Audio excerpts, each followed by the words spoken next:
So the first biggest mistake that people make when they're trying to dunk, when they run up, I'm going to try to demonstrate it in this footage. It's going to be kind of hard to see because of the angle. I'll try to get the best angle I can so you can really see the difference. But when you're running into the gather, you're like leaning forward. So you're in like a crouch position, leaning forward, kind of looking down. If your body's leaning forward, then when you go to jump and take off, instead of going up to get that vertical higher to jump and be a better dunker, you're gonna jump forward. So you're almost jumping out of bounds. So that's the first thing to correct. Hopefully you can see it from the footage. But the biggest thing, again, when you're running, keep your chest up.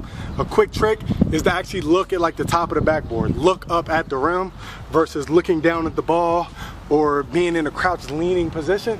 Try to get that chest upright so you can be ready to take off upwards instead of outwards, all right? So that's the first thing. Showed y'all a dunk. 2 hands, I told you my bounce is getting better already. I've been training like this for a few weeks now. So follow along and hopefully this helps you out. So that's tip number 1, all right?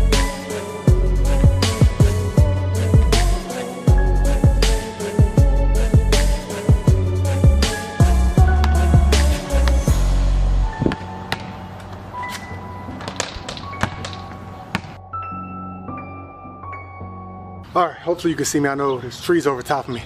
I needed the shade. It's 102 out today. It's supposed to be 100 for the next like week straight. But yeah, so the next tip, next thing to change to instantly jump higher, as you're gonna see me demonstrate, one of the big things, again, I'm gonna keep saying everything is the biggest thing because it really is. It's gonna be the stutter step. If you go to a shoot around and the game's over and people get in line and start, you know, dunking and jumping and seeing who can dunk and trying to grab rim and things like that, that's one thing you're almost always going to notice is the guy who runs up before he gathers, he stutter steps really quick. The reason that's a big issue is because when you're going for a jump, you want to know mentally how to time your steps. So you want to get in a regimen. When you go for a dunk, all right, bang, bang, bang, bang, this is how many steps I need. When you're doing that stutter step, you're never going to know.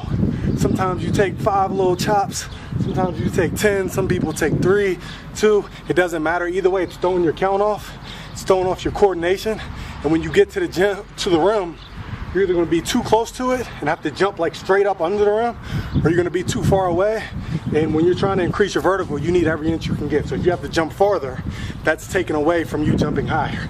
Same thing if you're up under it, and you jump straight up, you're almost jumping backwards. It's not beneficial. So that's the second thing to fix, is the choppy little stutter steps. That's always going to throw you off, especially if you're in game, because that's going to give the defender behind you time to catch up to you and block your shot and everything like that. So those 2 tips that you definitely want to fix. And as you see, I finished it off with a dunk. So again, it's working. It's all mental, all right? A lot of this stuff, just like working out, just like boxing, whatever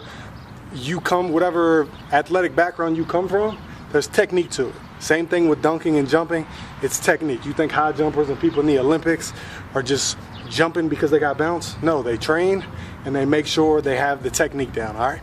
So that's the second thing you can fix. Hopefully this is helping.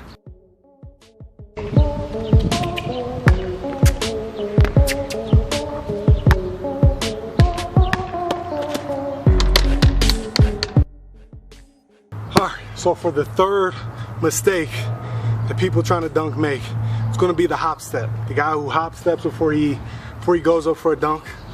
This isn't as common as the first 2, but it is something that even the most experienced jumpers and dunkers tend to do sometimes. I'm not sure why, but what it does is, again, it takes the momentum out of your stride. So you want to have those steps down, stride into it smooth, shoot straight up. When you do your stride and then you end up hopping and planting on 2 feet, it slows all that momentum down. Now you're pretty much doing a straight vertical jump, vertical dunk off of no steps. So fix that. Again, I'm gonna have the demonstration on here. Check it out. First I'm gonna show the hop step, then I'm gonna show you what it should look like in stride. All right, so that's the third thing that you must fix, excuse me, I'm high, if you wanna start jumping, dunking better, all right? Again, hopefully that's helpful also.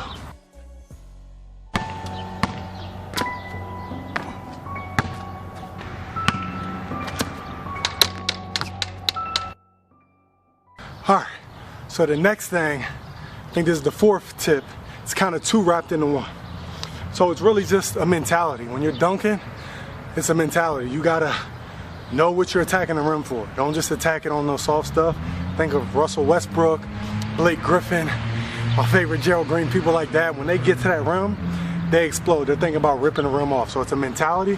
When you attack aggressive. So when you go up for that dunk and you're driving, go up with as much speed and as much hit of steam as possible and explode straight up, again, not straight out. So that's one, is attack it aggressive, not slow, soft, all chill. Especially if you're struggling to dunk right now, you gotta go up to that thing with momentum, all right?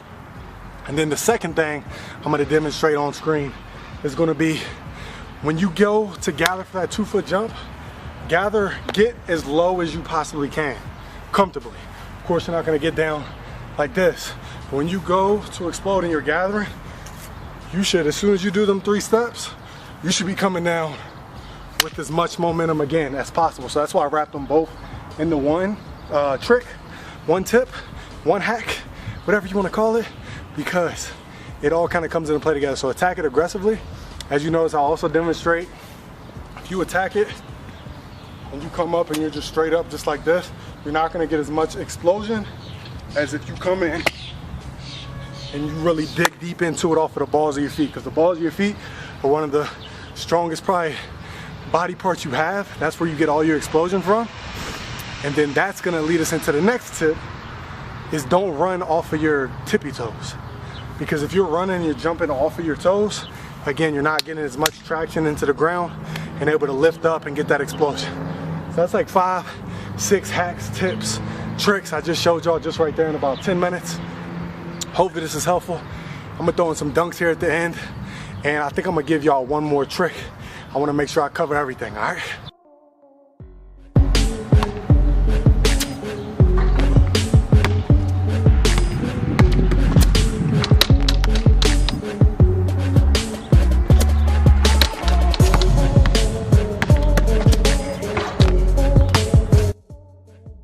All right, so the final tip, hack, trick, whatever you want to call it, I got for y'all when it comes to jumping higher and dunking better off of 2 feet is going to be slowing down at the end. So a lot of people, you get all this momentum, you get the steal, you run full court, you sprint all the way up to the rim, them last 3-4 steps, you slow down.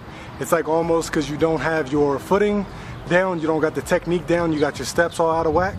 So you got to work on your footwork, whether it's ladder drills, hurdles, whatever the case may be. You got to get your footwork better, because that's the main reason why a lot of people, again, just like I said, they sprint up to the rim, then those last 4 or 5 steps they slow down. So I'm gonna give you a quick demonstration.